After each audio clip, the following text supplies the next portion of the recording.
Assalamualaikum warahmatullahi wabarakatuh. Alhamdulillah wassalatu wassalamu ala rasulillah nabiyina Muhammadin wa ala alihi wa sahbihi wa man tabi'ahum ihsanin ila yaumiddin amma ba'd.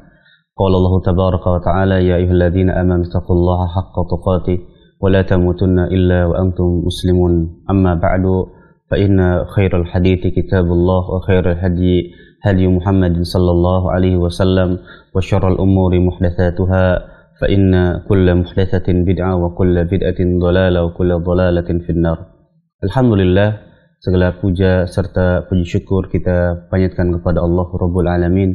Di kesempatan pagi hari ini kita masih diberikan kesempatan oleh Allah Subhanahu wa taala untuk bisa beribadah, dan di antara salah satu bentuk ibadah kepada Allah di antaranya yakni menuntut ilmu syar'i. Para pemirsa Ahsan TV dimanapun Anda berada, di kesempatan pagi hari ini seperti biasa kami menemani Anda dalam program kajian rutin yang membahas tentang salah satu buku yang ditulis oleh guru kita Ustaz Abu Abdillah Syarul Fatwa hafizahullahu taala, yakni seputar tentang wanita dan mode, cara berhias sesuai dengan Al-Qur'an dan sunnah Nabi yang mulia sallallahu alaihi wasallam. Di kesempatan yang lalu kita telah membahas di bab ke-12, yakni seputar tentang masalah-masalah kontemporer, seputar tentang dunia fashion bagi seorang wanita.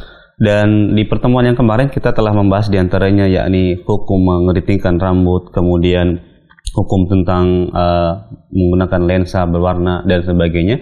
Di kesempatan pagi hari ini kita akan melanjutkan poin berikutnya di poin yang keempat, yakni kita akan membahas tentang hukum susuk dan poin-poin berikutnya. Oleh karena itu, kami persilakan bagi Anda untuk mencatat poin-poin yang nanti akan disampaikan oleh Ustadz.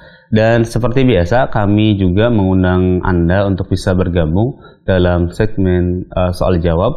Bagi pemirsa yang ingin bertanya melalui layanan telepon, kami persilakan untuk menghubungi kami di nomor 0811 900 7912. Atau Anda juga bisa bertanya melalui layanan pesan singkat, baik itu WhatsApp maupun SMS di nomor 0811 900 7913. Agar kajian kita lebih memperluas pembahasan, kami harapkan pertanyaan sesuai dengan pembahasan di kesempatan pagi hari ini. Alhamdulillah, Ustadz telah berada di studio Ahsan TV. Sebelum memulai, kita sapa dulu. Assalamualaikum warahmatullahi wabarakatuh, Ustadz. Gimana Ustaz, insyaallah kabar antum sehat? Alhamdulillah. Baik, kami persilahkan kepada Ustaz untuk memulai. Falyatafaddal masykuran. Bismillahirrahmanirrahim. Assalamualaikum warahmatullahi wabarakatuh. Innal hamdalillah nahmaduhu wa nasta'inuhu wa nastaghfiruh wa na'udzu billahi min syururi anfusina wa min sayyiati a'malina. من يهده الله فلا مضل له ومن يضلل فلا هادي له أشهد أن لا إله إلا الله وحده لا شريك له وأشهد أن محمدا عبده ورسوله لا نبي بعده. قال الله تبارك وتعالى يا أيها الذين آمنوا اتقوا الله حق تقاته ولا تموتن إلا وأنتم مسلمون. وقال أيضا يا أيها الناس اتقوا ربكم الذي خلقكم من نفس واحدة وخلق منها زوجها وبث منهما رجالا كثيرا ونساء واتقوا الله الذي تساءلون به والأرحام إن الله كان عليكم رقيبا. فإن أصدق الحديث كتاب الله وخير الهدي هدي محمد صلى الله عليه وسلم وشر الأمور محدثاتها فإن كل محدثة بدعة وكل بدعة ضلالة وكل ضلالة في النار.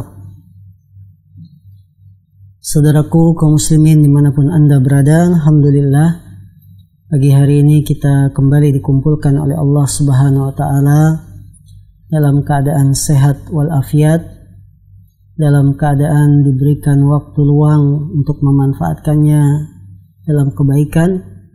Di antara kebaikan tersebut adalah menuntut ilmu agama. Terlebih lagi bagi wanita muslimah kebutuhan mereka dalam belajar sangat butuh di zaman yang sekarang banyak sekali fitnah, banyak sekali ujian, banyak sekali cobaan.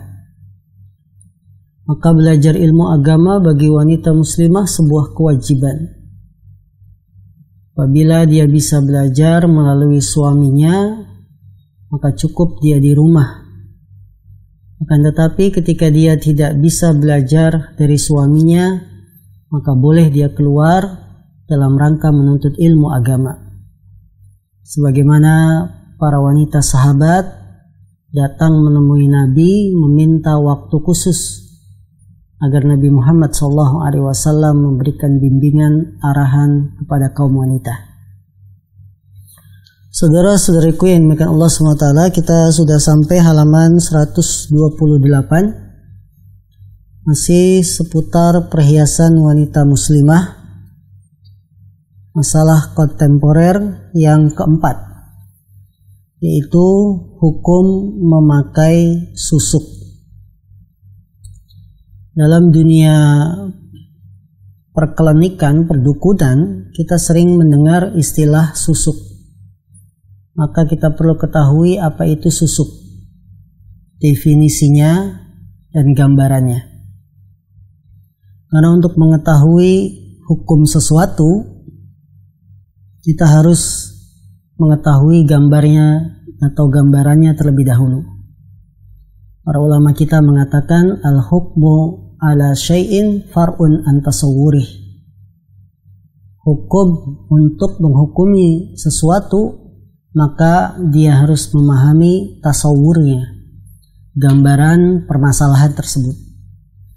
Maka susuk itu adalah meletakkan benda-benda secara gaib di bagian tertentu, bagian badan seseorang yang menginginkannya, dengan tujuan diantaranya memikat. Tujuannya untuk apa? Menarik perhatian. Terkadang ada barang tertentu yang dimasukkan ke dalam tubuh secara kasat mata lalu dibumbui dengan mantra-mantra. Jadi ada barang-barang yang memang ditanam di tubuh seseorang, tapi sudah di ruqyah, sudah dibacain mantra-mantra. Barang itu bisa berupa jarum, logam, emas berlian, atau terkadang hanya berwujud cairan. Ada pula yang tanpa disertai barang-barang semisal itu, yang disebut dengan susuk. Jadi barang yang ditanam ke tubuh seseorang, baik dia berupa jarum, logam yang sudah diisi, jarumnya sudah diisi mantra-mantra dan seterusnya. Susuk ini dipasang sesuai keinginan pasien, tergantung pada bagian mana dia ingin orang lain itu terpikat begitu melihatnya. Ada yang pasang di mata, dagu, pipi, atau yang lain. Konon setelah dipasang susuk akan tampak aura kecantikannya atau bisa menyulap yang biasa menjadi tampak luar biasa. Jadi ketika ditanam di wajah, orang yang melihat akan langsung terkesima, tertarik. Padahal kalau dilihat wajahnya itu biasa-biasa saja. Tapi karena dipasang susuk, yang melihat itu seolah-olah yang dilihat itu siapa. Jadi berubah. Tentunya ini tidak lepas dari kolaborasi dengan setan, jin, agar seorang terlihat auranya itu sangat memikat. Saudaraku yang dimuliakan Allah SWT, wanita muslimah dimanapun Anda berada, setelah kita memahami gambaran tentang susuk, maka hukum orang yang memakai susuk, dia terjatuh dalam dosa yang paling besar. Tidak ada lain adalah dosa syirik. Karena kita ketahui patokan kesyirikan itu adalah melakukan satu perbuatan yang menjadi kekhususan Allah Subhanahu wa Ta'ala. Allah Subhanahu wa Ta'ala yang membuat kita sedih, kita bahagia, gembira. Maka ketika ada zat-zat yang ditanamkan di badan yang membuat orang tertarik, matanya jadi silau, tersihir karena melihat wajahnya yang biasa tapi nampaknya luar biasa, ini otomatis bagian dari ilmu sihir dan ilmu sihir, hukum mempelajarinya adalah haram, menggunakannya juga haram. Maka orang yang melakukan susuk dia jatuh dalam dosa besar, yaitu kesyirikan. Karena ini tidak mungkin dilakukan kecuali atas kolaborasi antara dukun dengan setan. Ini adalah kerjasama yang baik antara dukun dengan setan. Kerjasama yang secara kacamata agama termasuk kesyirikan, tolong-menolong dalam dosa. Dukun dan jin saling membutuhkan, ya tidak bisa lepas, sehingga kita tidak boleh bekerja sama dengan mereka yang telah melakukan dosa besar. Karena kenapa dikatakan jatuh dalam kesyirikan? Satu, umumnya yang memakai susuk menggunakan amalan sihir. Bahkan di antara mereka ada yang sampai mempergunakan jin meskipun para pemasangnya menolak, mengelak, membantah. Ya. Jadi ada yang memasukkan susuk ke badan seorang itu pakai amalan sihir, menggunakan bantuan jin. Walaupun para pelakunya ini praktisi ya, yang menggunakan susuk, mereka menolak kalau saya menggunakan bantuan jin. Kemudian yang kedua, kenapa dikategorikan sebagai kesyirikan? Karena susuk ini termasuk kategori at-tiwalah, yang artinya jimat. Tiwalah itu jimat, yang disebutkan oleh Nabi SAW dalam sabdanya, Inna ruqa wa tamaima wa tiwalata syirkun. Sungguhnya jampi-jampi, jimat, dan tiwalah adalah kesyirikan. Jadi tiwalah itu suatu yang dipakai untuk menarik orang lain. Ya.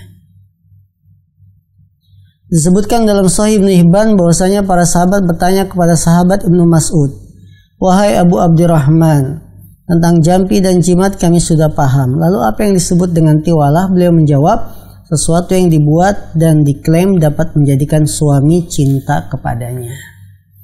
Ya, jadi kalau bahasa kita bisa disebut jimat, tiwalah itu juga bisa disebut ya susuk ya, untuk menarik orang, menarik perhatian agar suami cinta kepada istrinya, maka memakai tiwalah. Ya. Al-Hafidz Ibnu Hajar mengatakan tiwalah adalah sesuatu yang dipasang pada wanita untuk mendatangkan cinta suaminya, dan ini merupakan bagian dari sihir. Jadi tiwalah itu sesuatu yang dipakai oleh wanita untuk mendatangkan cinta suaminya. Karena dia takut suaminya direbut orang, maka si wanita ini memakai sesuatu untuk agar suaminya terpikat dengan dia saja, tidak menengok wanita lain. Ini kan sesuatu yang haram. Kalau di negeri kita mungkin lebih luas maknanya, bisa pakai raja, ya pakai susuk, pakai jimat, dan sebagainya, yang bisa membuat suami itu tidak tertarik dengan wanita lain, kemudian hanya kepada istrinya. Tidak hanya sebatas itu saja. Orang lain misalkan wanita ingin menarik perhatian laki-laki yang dia senangi, dia pun memakai ini. Itu disebut dengan tiwalah. Maka karena tiwalah itu adalah kata Nabi syirkun, termasuk kesyirikan, sehingga seorang muslimah tidak boleh menggunakan susuk agar kelihatan cantik, agar auranya kelihatan hebat, dan seterusnya.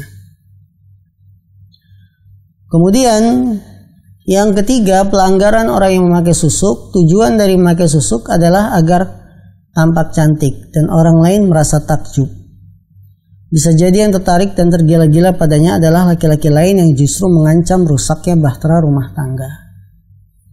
Maka wanita muslimah, kalau kita pakai susuk, ya, yang melihat kita itu bukan suami kita saja, tapi ada laki-laki lain.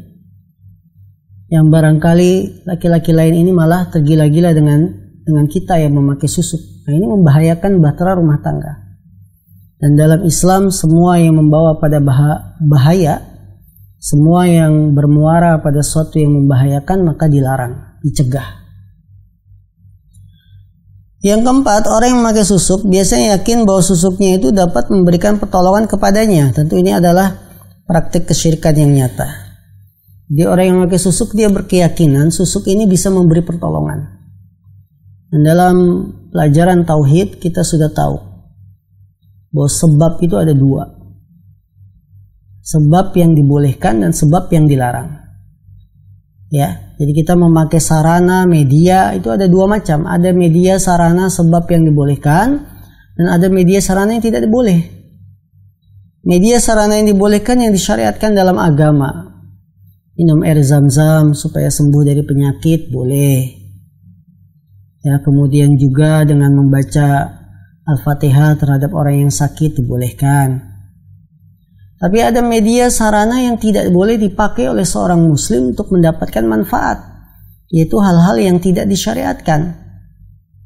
Seperti memakai jimat dia supaya berkah, di warungnya dipasang jimat supaya laris ya usahanya, ini tidak boleh. Begitupun dengan memakai susuk.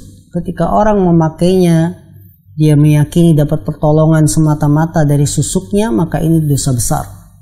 Ya, kesyirikan, syirkun akbar, syirik besar. Maka sebagai seorang muslimah yang sejati, dia harus tinggalkan amalan ini. Amalan dengan memakai susuk. Sekarang bagaimana kalau mirip-mirip dengan susuk sekarang dengan yang lebih kontemporer disebut dengan botox, ya, tanam botox. Disebut dengan tanam jarum lah, tanam apa begitu.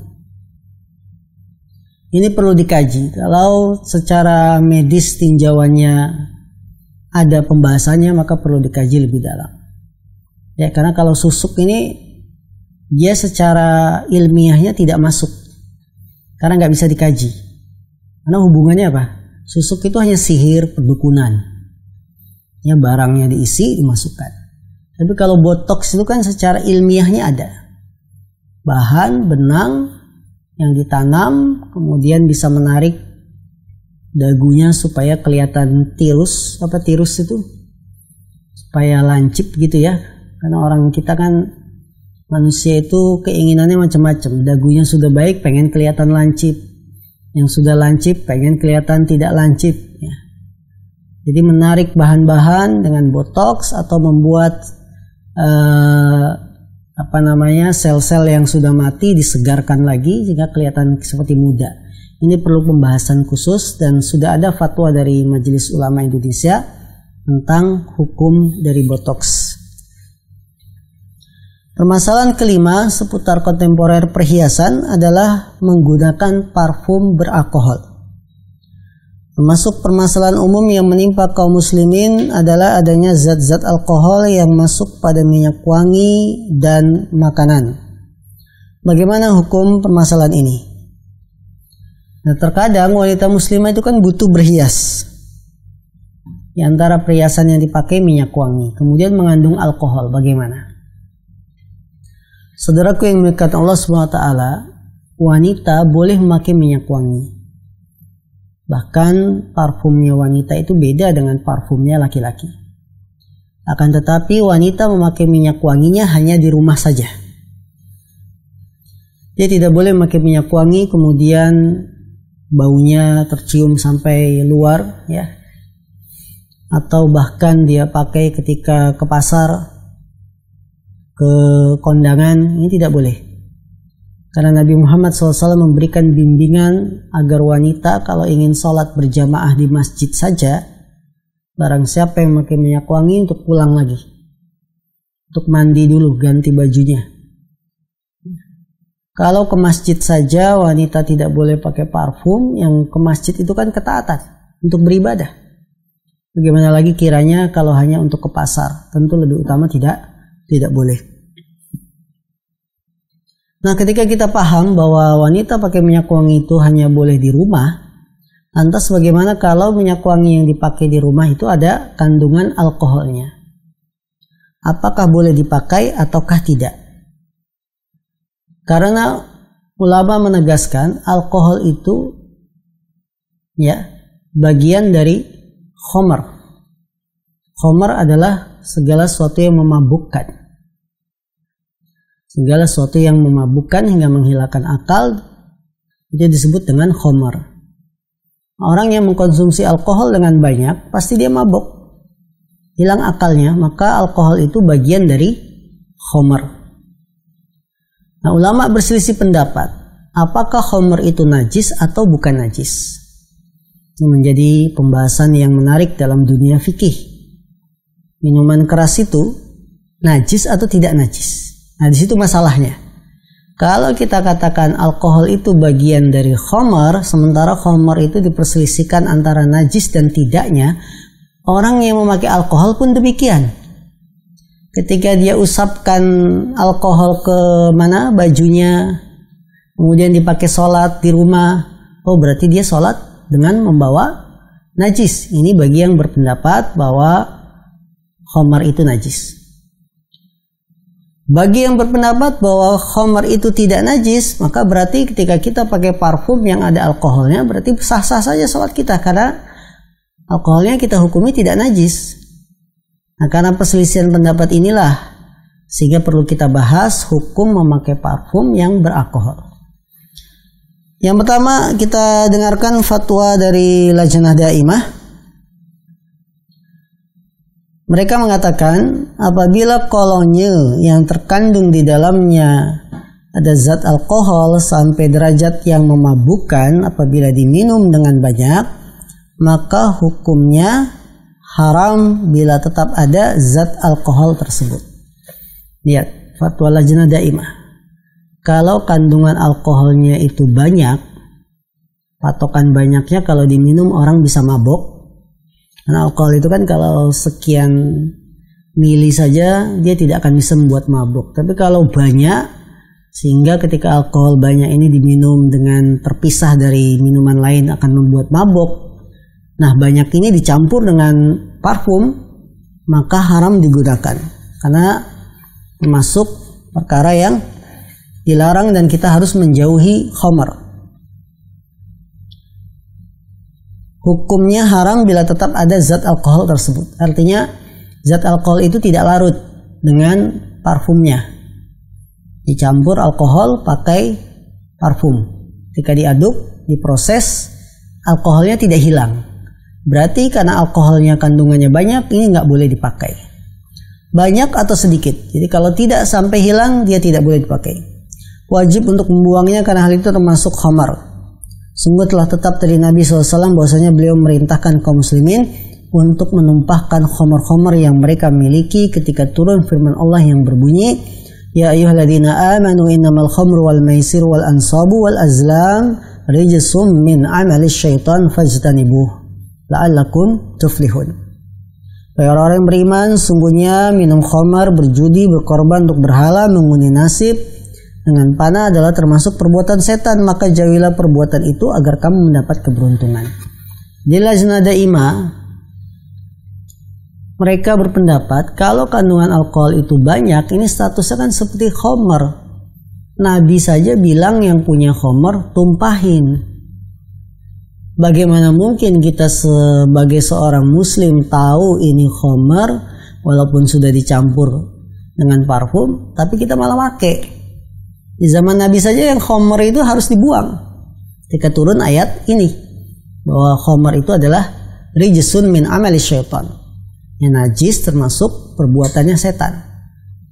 Sehingga kalau zaman Nabi saja khamar ditumpah-tumpahkan, masa kita mau pakai khamar yang banyak ini yaitu alkohol dipakai di baju, ya, dipakai di lainnya. Dan juga Nabi SAW bersabda, ma'askara kathiruhu faqaliluhu haram. Apa yang banyaknya memabukkan, maka yang sedikitnya juga haram. Dengan alasan ini, maka haram meminumnya, memakai parfum dengannya, atau membersihkan dengan itu. Akan tetapi, jika kolonnya tidak sampai kadar yang memabukkan, yang terkandung di dalamnya zat alkohol jika diminum dengan banyak, maka boleh membelinya, memanfaatkannya, dan memakainya sebagai parfum atau alat bersuci, karena hukum asalnya adalah boleh hingga ada keterangan yang dapat memindahkan hukum asal ini. Tapi yang kedua, Lajnah Daimah memberikan opsi kalau parfum ini yang mengandung alkohol kadarnya itu tidak sampai banyak, tidak sampai memabukkan,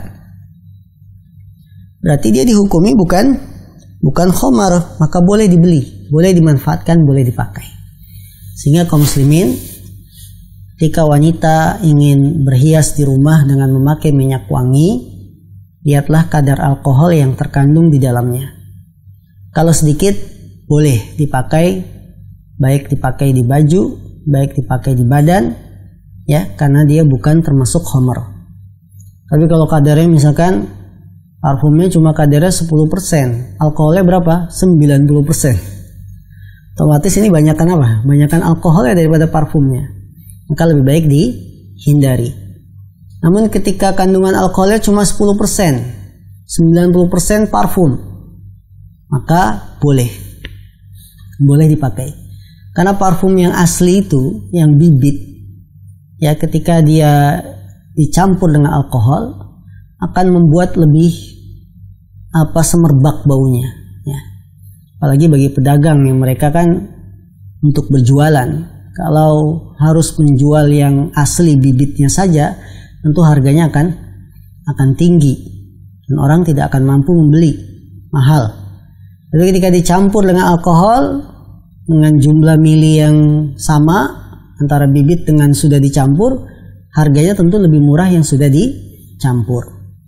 Karena itu wanita muslimah yang dimuliakan Allah, Anda boleh berhias dengan memakai parfum, tapi perhatikan kandungan alkoholnya. Jika sedikit boleh dimanfaatkan, boleh dipakai, tapi kalau banyak, ya sampai kadarnya 80%, 90% alkoholnya, lebih baik dihindarkan. Karena wanita muslimah bagaimanapun kita perlu berhias dengan parfum. Parfum itu bisa menarik perhatian laki-laki. Makanya Nabi mengatakan barang siapa yang pakai parfum kemudian dia keluar menemui orang-orang agar dicium baunya, maka dia seorang pezina. Ini menunjukkan parfum itu punya pengaruh. Nah, para istri kalau di rumah pakai parfum bisa mempengaruhi suaminya. Suaminya pulang kerja disambut oleh istrinya yang sudah mandi, sudah pakai parfum. Ya, ini langsung menarik perhatian suami, bahkan capeknya suami bisa hilang. Dia ingin cepat-cepat, ya, berduaan dengan istrinya. Kenapa? Karena istrinya pakai parfum. Jadi ada daya tarik pakai parfum ini. Maka tidak ada masalah para wanita, para istri di rumah menyiapkan dana untuk beli parfum. Dan para suami juga memperhatikan ini. Ya, persiapkan istri-istri Anda untuk memiliki parfum yang dia suka, wangi yang dia inginkan. Baunya semerbak selama di rumah tidak ada masalah. Karena rumah itu rata-rata tertutup, tidak akan tercium sampai luar. Tapi ingat, ketika akan keluar, saat di rumah sudah pakai parfum, kemudian ingin keluar rumah, maka dihilangkan dulu baunya. Ya, jangan tetap dipakai walaupun berangkatnya bersama suami. Kemudian tato imitasi dengan stempel. Telah muncul dewasa ini jenis lain dari tato, yaitu mencetak gambar dengan menggunakan semacam stempel tanpa melukai kulit atau menggambar sesuatu pada kulit dengan alat pewarna tanpa melukai kulit. Perbuatan semacam ini jika tidak membahayakan kulit maka hukumnya boleh, tidak mengapa. Karena bukan termasuk mengubah ciptaan Allah, hukumnya lebih mirip seperti menggunakan pacar. Namun syaratnya tidak boleh bagi seorang wanita menampakkannya kecuali kepada suaminya saja. Sekalipun yang lebih berhati-hati ia meninggalkan hal itu, karena hal tersebut menyerupai wanita yang mentato sesungguhnya. Allahu a'lam.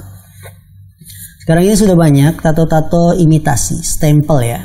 Boleh dikatakan stempel. Biasa dipakai dalam pernikahan, ya, tangannya pengantin itu di stempel-stempel gitu, ya, sehingga kelihatan kayak batik. Maka boleh dipakai karena dia bukan tato yang sesungguhnya. Nah, itu hanya dicetak, ya, dan bisa hilang. Beda dengan tato yang sesungguhnya kan susah hilang karena sudah menyatu dengan kulit. Akan tetapi ketika wanita muslimah memakai seperti ini, jangan sampai menarik perhatian laki-laki yang melihat. Nah, ketika Anda pakai ini dalam pernikahan, maka hanya boleh dilihat oleh sesama wanita muslimah. Tidak boleh dilihat ada laki-laki yang bukan mahram. Kalau laki-laki yang mahram tidak ada masalah. Bapaknya, pamannya, suaminya, ya, boleh. Maka wanita muslimah dalam pernikahan, ketika kita menikahkan putri-putri kita dan kita ingin hias tangannya, ya, kelihatan lebih menarik, dipakaikan, ya, stempel tato kayak motifnya motif batik, motifnya motif bunga, maka boleh, tidak ada masalah karena dia bisa hilang. Dia bukan tato sesungguhnya. Akan tetapi perhatikan, jangan sampai terlihat oleh laki-laki yang bukan mahram. Allah alam, inilah para pemirsa yang dimuliakan Allah SWT, sebagian permasalahan kontemporer seputar perhiasan wanita muslimah, dan nanti akan kita lanjutkan kembali di pertemuan yang akan datang. Nah, Ustaz, barakallahu fiik wa jazakumullahu khairan atas penjelasan yang disampaikan oleh Ustaz. Tadi ada 3 poin penting yang disampaikan oleh Ustaz. Yang pertama seputar tentang hukum menggunakan susuk, kemudian menggunakan parfum beralkohol, dan yang ketiga tadi menggunakan tentang hukum tato. Mudah-mudahan kita bisa mengambil poin-poin penting dari apa yang tadi disampaikan oleh Ustaz. Baik, kami berikan kesempatan bagi Anda untuk bisa bergabung dalam segmen soal jawab. Bagi pemirsa yang ingin bertanya secara langsung, kami persilakan di nomor 0811 900 7912. Atau Anda juga bisa bertanya melalui layanan pesan singkat di nomor 0811 900 7913. Insyaallah taala kami akan berikan kesempatan Anda untuk bisa bertanya setelah kita jeda berikut ini.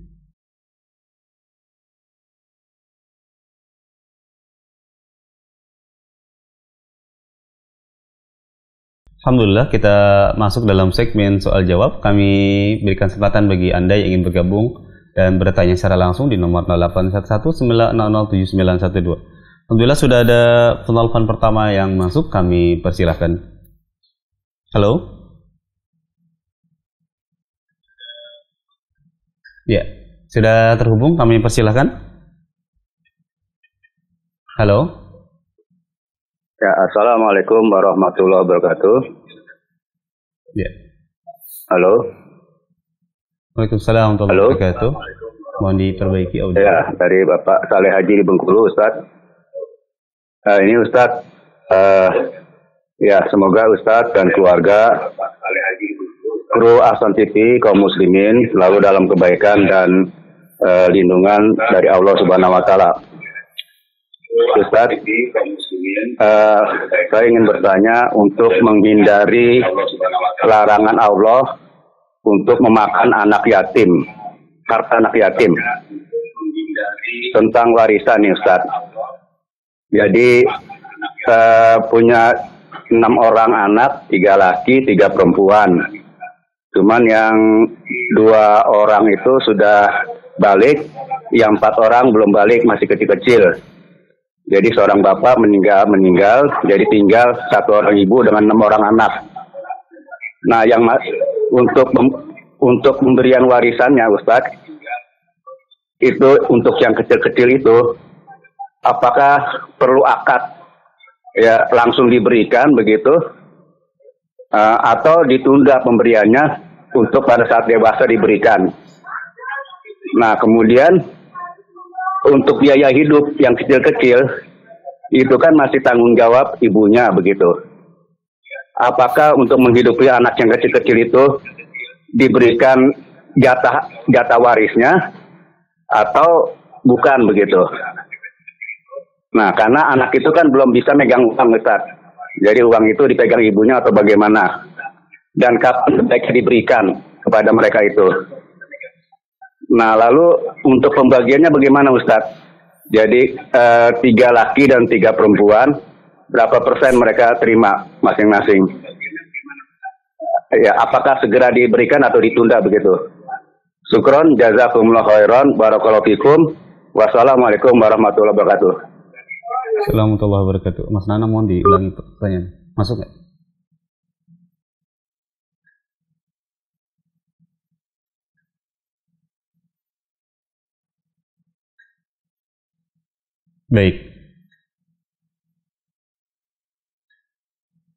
Baik, mohon maaf karena ada gangguan audio yang kami terima.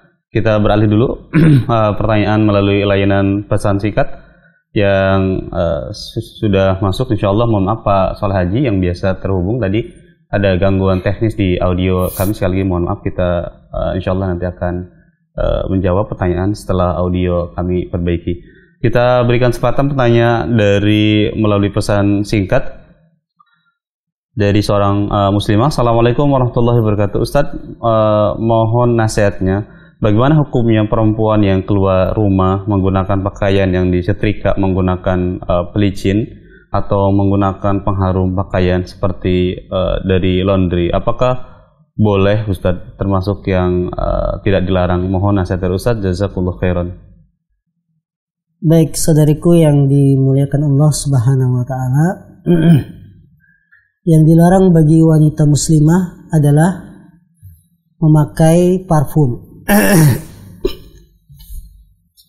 Memakai parfum atau memakai minyak wangi, bukan memakai pewangi. Apa perbedaan antara minyak wangi dengan pewangi? Kalau minyak wangi atau parfum, dia akan memunculkan bau yang semerbak. Bahkan bisa dicium oleh orang yang di sekitar kita dengan jarak yang cukup jauh. Bila ada wanita pakai parfum, lewat misalkan jalan, itu baunya akan tercium. Itu namanya parfum, itu namanya minyak wangi. Bedanya dengan pewangi, pewangi itu hanya dicium oleh orang yang memakai. Ya, kita pakai baju yang disetrika oleh laundry, ya kemudian biasa ya sudah diketahui kalau laundry itu memakaikan pewangi. Maka tentu bau pewangi dari pakaian yang sudah di laundry itu hanya tercium oleh diri kita saja dan tidak dicium oleh orang lain yang berada jauh dari kita. Dengan demikian, apabila pakaian itu hanya diberikan pewangi, hal itu tidak ada masalah. Hal itu dibolehkan. Sebagaimana misalkan baju kita ditaruh di lemari, kemudian kita berikan pewangi yang digantung. Ya, ketika kita menyusun baju di lemari, biasanya kita akan berikan pewangi-pewangi yang digantungkan di lemari supaya tidak bau apek, supaya tidak ada rayap dan seterusnya.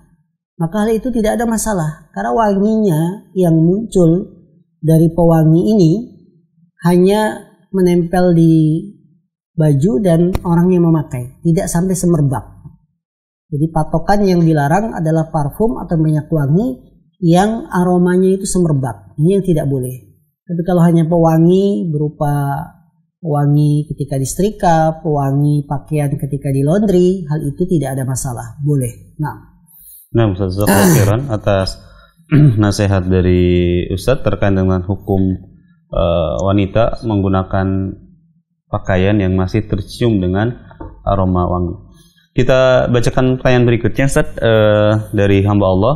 Assalamualaikum warahmatullahi wabarakatuh. Ustaz, bagaimana hukum jenazah yang pada saat dikafani dipakaikan wangian?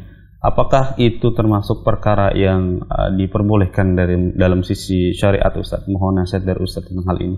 Nah, memakaikan jenazah yang meninggal minyak wangi termasuk sunnah yang diajarkan oleh Nabi kita Sallallahu Alaihi Wasallam.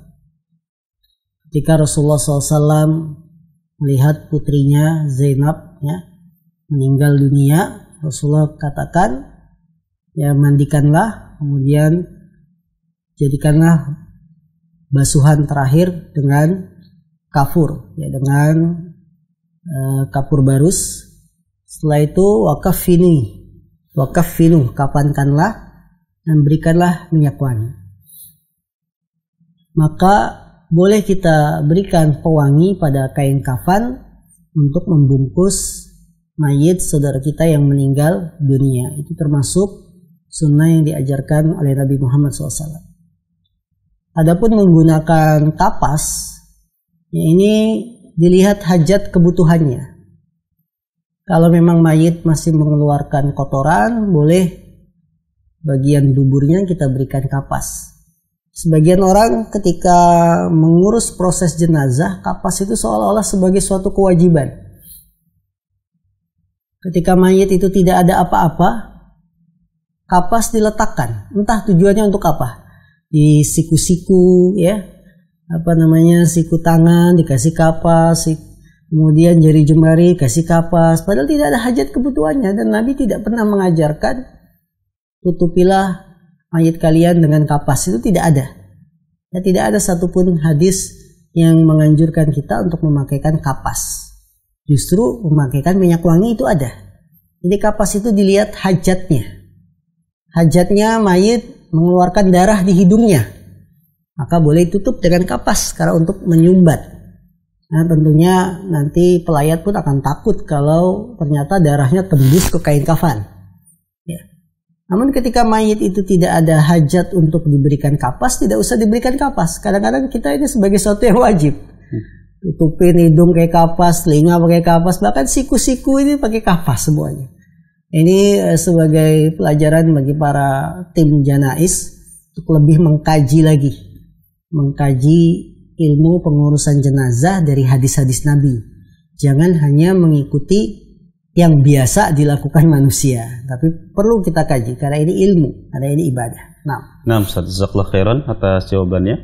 Mudah-mudahan bisa bermanfaat bagi yang bertanya. Kita bacakan Ustaz pertanyaan terakhir di kesempatan pagi hari ini dari seorang muslimah. Assalamualaikum warahmatullahi wabarakatuh. Ustaz, izin bertanya, apakah berdosa ketika wanita yang masih masa iddah melanggar aturan-aturan dalam iddah seperti keluar rumah yang bersifat bukan darurat? Pertanyaan kedua, Ustaz, apakah menuntut ilmu dan berkunjung ke rumah anak dan menginap itu termasuk darurat yang diperbolehkan ketika masih masa iddah, Ustaz? Mohon nasihat dari Ustaz, jazakallahu khairan.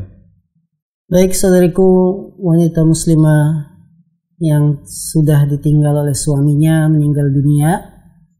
Wanita muslimah, seorang istri yang meninggal dunia oleh suaminya, maka dia wajib menjalankan masa iddah selama 4 bulan 10 hari. Hukum menjalani masa iddah 4 bulan 10 hari, hukumnya adalah wajib. Karena Allah yang memerintahkan. Di dalam Al-Quran, yatarabbasna arba'ata ashhurin wa asra. Hendaklah dia menunggu arba'ata ashhur, 4 bulan, wa asra, dan 10 hari. Dalam ayat ini Allah menggunakan fi'il mudhari, yatarabbasna, yang bermakna fi'il amr, perintah. Hendaklah wanita-wanita itu menunggu 4 bulan 10 hari. Maka wanita yang meninggal dunia oleh suaminya wajib berada di rumah suaminya selama 4 bulan 10 hari, tidak boleh keluar. Tidak boleh dia berhias, tidak boleh dia menerima lamaran laki-laki lain sebelum masa iddahnya habis. Nah, hukumnya ini wajib. Ketika kita langgar, kita tinggalkan, kita keluar rumah bukan satu yang darurat, maka Anda berdosa. Karena melanggar ketetapan perintah Allah di dalam Al-Quran. Melanggar ketetapan Nabi kita yang mulia SAW yang diterangkan dalam hadis-hadisnya bahwa wanita itu wajib bertempat tinggal di rumah suami ketika suaminya meninggal dunia. Maka wanita muslimah yang dimuliakan Allah SWT, hajat-hajat yang tidak darurat, kita harus siap untuk berada di rumah, tidak melanggar aturan ini. Hukumnya ini wajib, sebagaimana hukumnya kita wajib sholat, kita wajib menjalani puasa Ramadan, karena ini kewajiban. Ya. Apa hikmahnya wanita muslimah yang ditinggal mati oleh suaminya, dia harus di rumah 4 bulan 10 hari untuk mengenang jasa-jasa suami. Bahwa suami itu memiliki jasa yang besar, dia pahlawan kita. Ya, bulan pertama dia masih sedih. Bagaimana mungkin bulan pertama masih sedih tapi harus keluar? Dia keluar rumah istrinya, senang-senang dengan tetangga, harusnya sedih sebulan pertama. Bulan kedua kesedihan mulai berkurang, maka dia akan terkenang dengan sikap-sikap suaminya semasa hidup. Bulan ketiga demikian. Jangan dilanggar aturan ini, karena ini aturan yang membuat siapa? Allah dan Rasul. Ini bukan aturan manusia, ini aturan Allah dan Rasul. Dan hendaknya masing-masing kita memiliki pengagungan terhadap aturan-aturan yang dibuat oleh Allah dan Rasul. Kalau kita tidak ada pengagungan terhadap aturan Allah dan Rasul, maka itu bukan ketakwaan. Ketakwaan itu adalah mengagungkan aturan Allah dan Rasul. Wa may yu'azzim sya'airallah fa innaha min taqwal qulub, kata Allah. Wa may yu'azzim sya'airallah, barang siapa yang mengagungkan syiar-syiar, ajaran-ajaran Allah, fa innaha min taqwal qulub, karena sesungguhnya itu termasuk bagian ketakwaan hati. Dengan demikian, yang keluar rumah hanya untuk berkunjung ke anaknya, berkunjung ke tetangganya, ini tidak boleh, ditahan dulu, tahan sampai 4 bulan 10 hari baru Anda kunjungi anak, baru kunjungi tetangga, baru umroh, berangkat. Dan selama belum 4 bulan 10 hari jangan. Kecuali si istri ini ditinggal mati oleh suaminya dalam keadaan hamil. Kemudian usia kehamilannya sudah usia tua, trimester ketiga misalkan. Maka bila istri ditinggal mati suaminya dalam keadaan hamil, masa iddahnya adalah dengan melahirkan, bukan patokan 4 bulan 10 hari. Ya kalau dia misalkan sudah kandungan usianya 8 bulan, nanti 9 bulan 10 hari melahirkan, berarti baru 1 bulan dia sudah selesai iddah. Tapi kalau ditinggal mati suaminya dalam keadaan hamil, masih hamil muda 3 bulan, dia harus sabar menunggu 6 bulan. Masa iddahnya dia tidak boleh keluar sampai melahirkan. Maka inilah aturan yang dibuat oleh Allah dan Rasul, wajib bagi setiap muslimah untuk mentaatinya. Nah, Ustaz, jazakallahu khairan atas nasihat yang telah disampaikan oleh Ustaz. Mudah-mudahan apa yang disampaikan bisa bermanfaat, dan karena keterbatasan waktu kita di kesempatan pagi hari ini, sebagai penutup dari pertanyaan tadi, mudah-mudahan bisa dipahami. Dan kami sampaikan mohon maaf karena ada beberapa pertanyaan yang sudah masuk, tapi tidak sempat kami bacakan. Insyaallah ta'ala di kesempatan lain kami akan bacakan beberapa pertanyaan yang belum sempat dibacakan. Dan kami ucapkan jazakallahu khairan pada Ustaz yang telah meluangkan waktu dan menemani kita di kesempatan pagi hari ini. Semoga Allah Subhanahu wa taala senantiasa memberikan kesehatan kepada Ustaz dan memberikan keberkahan atas apa yang disampaikan oleh beliau. Maka itu yang bisa kami sampaikan, dan kami ucapkan terima kasih dan mohon maaf apabila ada kekurangan dalam pemberian kajian di pagi hari ini. Kami tutup kajian ini dengan doa kafaratul majlis. Subhanakallahumma wa bihamdika asyhadu an la ilaha illa anta astaghfiruka wa atubu ilaik. Assalamualaikum warahmatullahi wabarakatuh.